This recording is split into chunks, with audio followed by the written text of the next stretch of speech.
The European Commission and its member states are extremely committed to road safety. The most recent big commitment we've taken is to reduce deaths and serious injuries by 50% over the next decade from 2020 to 2030. We're doing that because we believe in Vision Zero. That's zero road fatalities by 2050. We're going to try to achieve that Vision Zero by 2050 using what we call the safe system approach. This says that we employ protection in layers. So if one layer of protection fails, then the other kicks in. For example, if your vehicle isn't sufficiently safe, we hope that the infrastructure will look after you. We hope that speeds should be slow enough to protect you from the kinetic energy forces which threaten human life.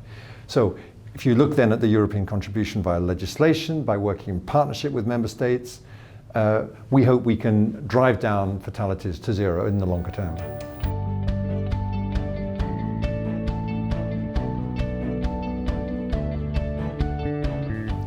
The new European road safety strategy that we introduced back in May 2018 is an attempt to be a holistic response to the problems of road safety and the things we can tackle at European level.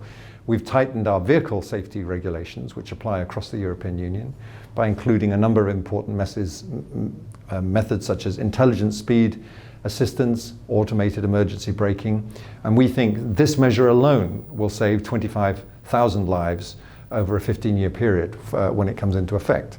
We've also passed new legislation on infrastructure, but it goes a lot beyond that. It's about a partnership approach with the member states, working with civil society, working with industry to try to deliver change wherever we can. Because one thing is we cannot go on as we are, 25,000 road deaths a year, and amazingly that's the best record in the world, but it's simply not good enough.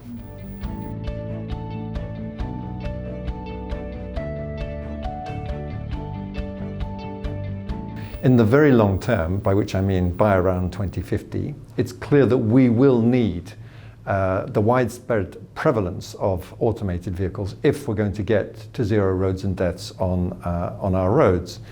In the shorter term, there are some very useful things we can achieve with measures I've mentioned already, such as intelligent speed adaptation and automated vehicle assistance, to help drivers be better and to reduce the risk, particularly to vulnerable road users outside the car.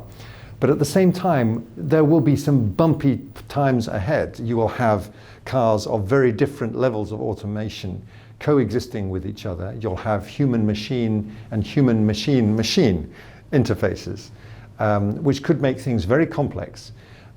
So let's not assume that automation is a magic bullet. Let's keep focusing on the safety aspects as we start to introduce them onto our roads in Europe. And that way, I think, is the right path to follow to bring automation gradually on stream within our road system.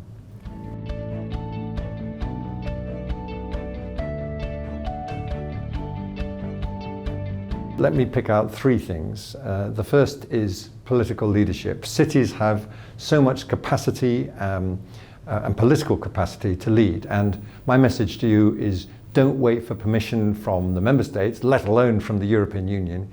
Get on and do what can be done and is set out in the Sustainable Urban Mobility Plans, particularly SUMP 2, to transform your cities and their prospects. The second is partnership, to work with us. We are very determined to work more closely with you through such fora as CIVITAS. We want to learn from you and to see you learn from each other about what works and what doesn't in promoting safe and sustainable urban mobility.